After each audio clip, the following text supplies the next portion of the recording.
Welcome one, welcome all to the podcast that shines the light on athletes past, future and present. This is their story. This is 2020 Vision. Hello and welcome to episode 17 of 2020 Vision. On this week we have Darcy Roper. This athlete is very devoted to his sport of choosing, which is long jump. We speak to Darcy and we focus on how he goes in training as well as what it takes to have lunch with one of the greatest Olympians of all time. Here is my chat with Darcy Roper.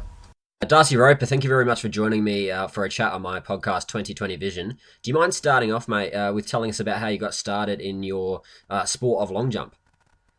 Yeah, started athletics at Little Athletics.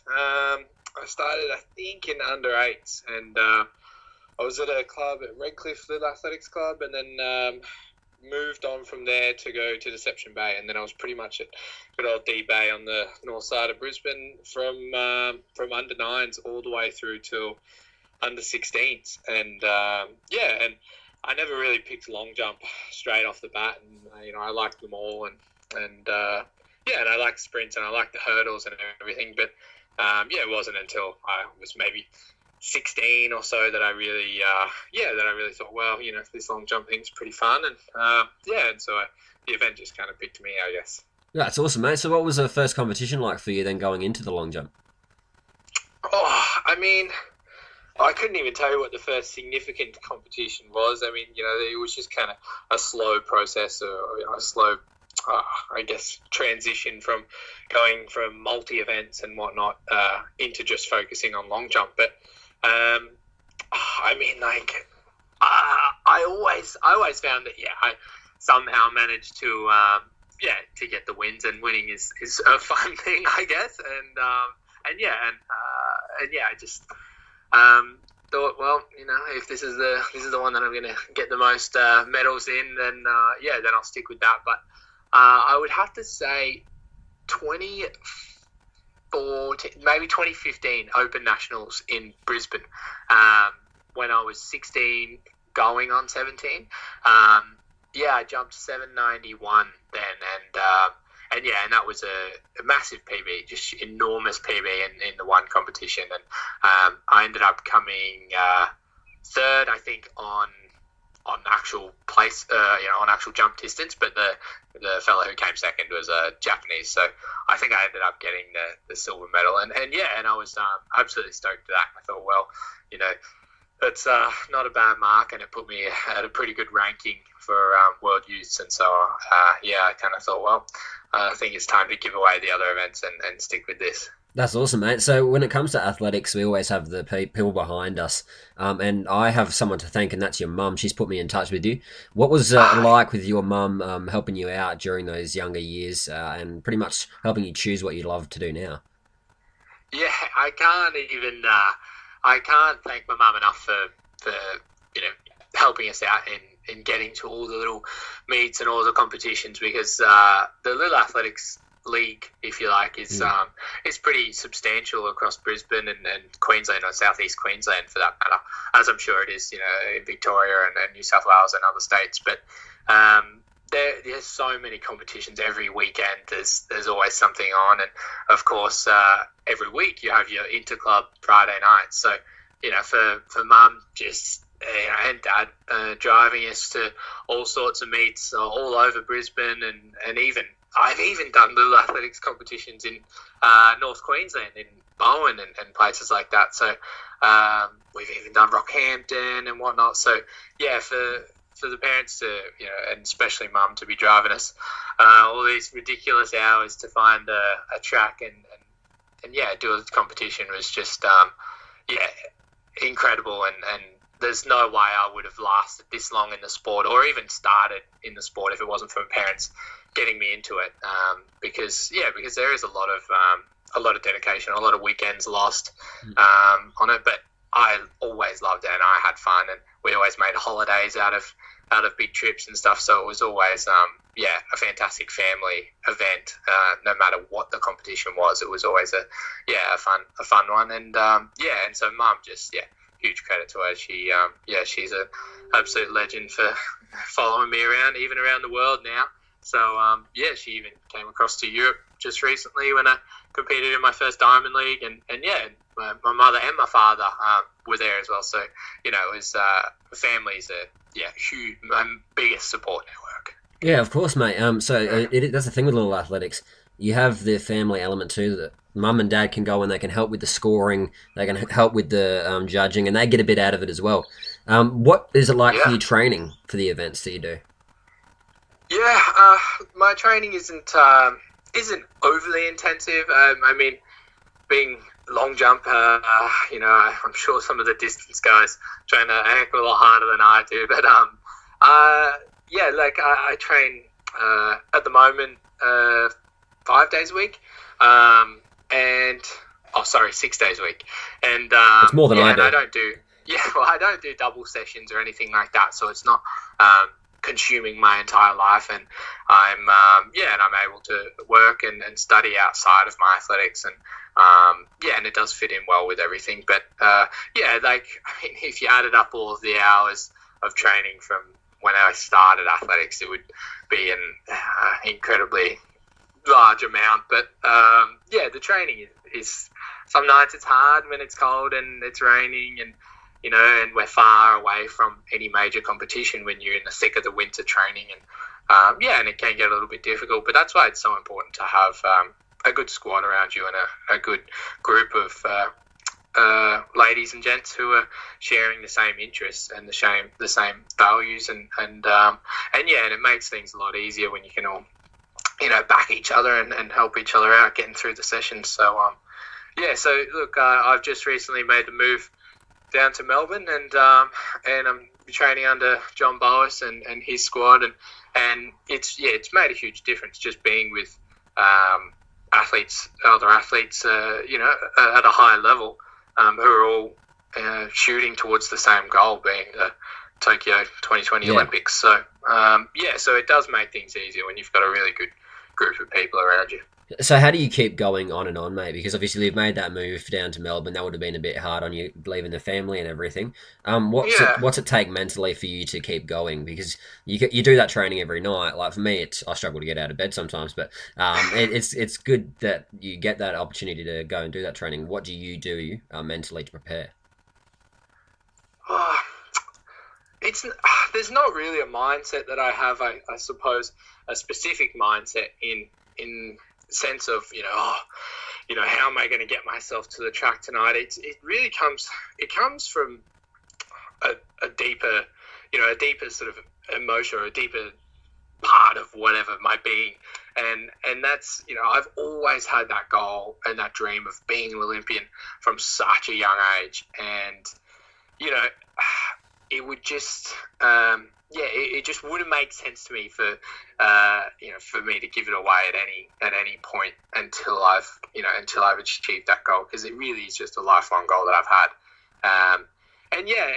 There's no real talk that I need to have with myself. It's just something that I know is destined to happen, and I've always just believed outright that there's nothing that's going to stop me from achieving that. And so I feel guilty when I'm not at training, sort of thing, and I feel guilty even seeing the family up in Brisbane this weekend and missing training. So it's not really a struggle for me to get out to the track and train, because I really genuinely just want it that badly that I was willing to give up a lot of things and sacrifice things and move to Melbourne for it, because at the time I thought it was the right decision, and it has worked out well. But it was very hard leaving my old coach, and it was very hard leaving the family and everything. But my old coach Luke Donatini, he shares that same passion, I guess. He loves the sport, and he just as well wants to see me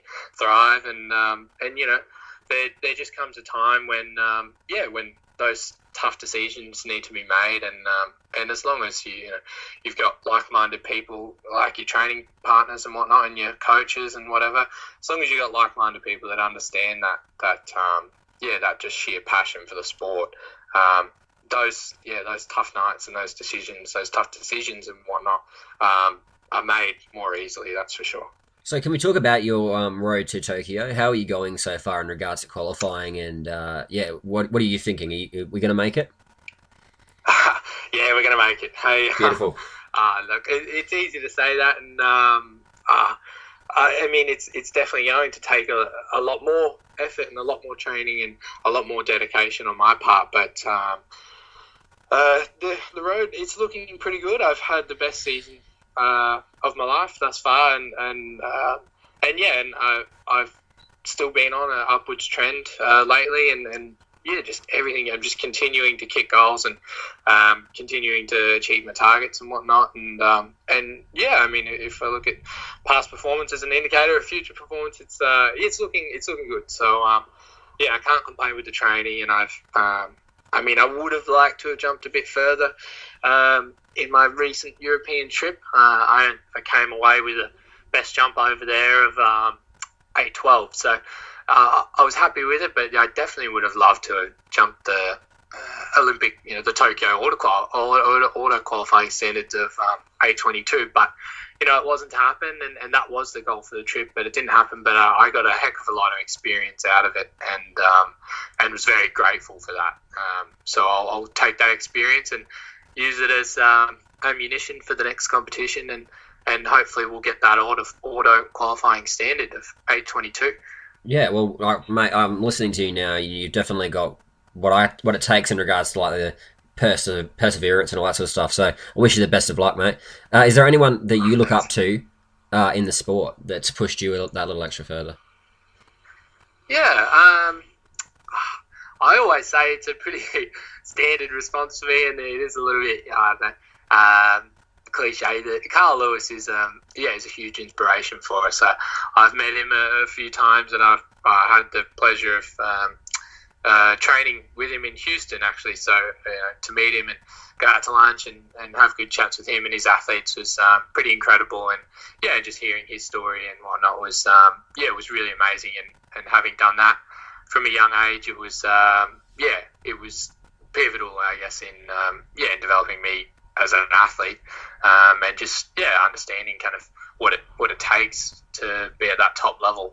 But his coach as well, Tom Tellez, was and he's just an incredibly smart fella, and and he shaped a lot of I guess who I am as an athlete in the way he went about his coaching and whatnot, and as he did my old coach, Luke Donatini. He taught us a lot together, and we definitely changed a lot of mindset in the way we treated the sport, and started to take things a lot more seriously after that. And we've always looked up to those guys for sure. Just he's the best athlete, or arguably the best athlete, and he's just a huge inspiration. No, that's awesome, mate. Not everyone can say that they've sat down and had lunch with Carl Lewis, and that's pretty awesome. Was there any words of advice that he gave you that stick with you there? The amount of times that fella just said, "Just run off the board" is incredible. Yeah. He was a true believer, and obviously being the fastest on the runway gives you the best chance of being, the top of the podium. And I've taken that pretty seriously, and then I focus greatly, a huge deal of my training on my speed, and the way I see it is if I'm not the fastest man on the runway, then I don't have too much of a chance of winning the comp. So my speed is definitely my biggest asset when I am jumping, and and if I can continue to work on that and focus on my weaknesses, being some technical errors and whatnot on takeoff, and trying not to lose that speed, then if we can tick all those boxes, I'm sure that that the big jumps there. That's awesome, mate. That's cool. So is there any words of advice that you would offer to the youngsters that are coming up through the ranks in little athletics? What would you say to them? I recently spoke at the Little Athletics Victoria conference, and I said to all of the guys there listening, and the other athletes and whatnot, I said, look, the most important thing when you're young and you're just looking to see how you go in the sport is just to have fun. And honestly, the moment you stop having fun, you got to question why you're still in the sport. And although there's always a time to take things seriously, you know, when you are at the big meets and those kinds of things, and even the training, you know, you do have to be serious when you step onto the track to do your reps and to do your warm-ups and things. But the in-between, you know, you really got to have fun and just enjoy it, because when you're out at a major competition and there's, you know, thousands of people watching and cheering for you, you really have to soak it all in and really enjoy it, because that's what just keeps your blood pumping. That's what keeps you going when you're out at tough training sessions and whatnot. So having fun is honestly just the most important thing. As long as you're going to have fun, you're going to succeed in the sport. There we have my chat with Darcy Roper, an athlete that is very passionate about what he does, and I wish him the best of luck in his road to Tokyo. I know that he's going to be in green and gold, and I hope you do too. I thank you very much for joining me on this week's episode of 2020 Vision.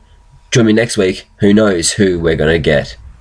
For more of a look at our athletes that we feature on episodes, go to our Facebook page, 2020 Vision Podcast, where you will find all information on our episodes as well as what's happening next week.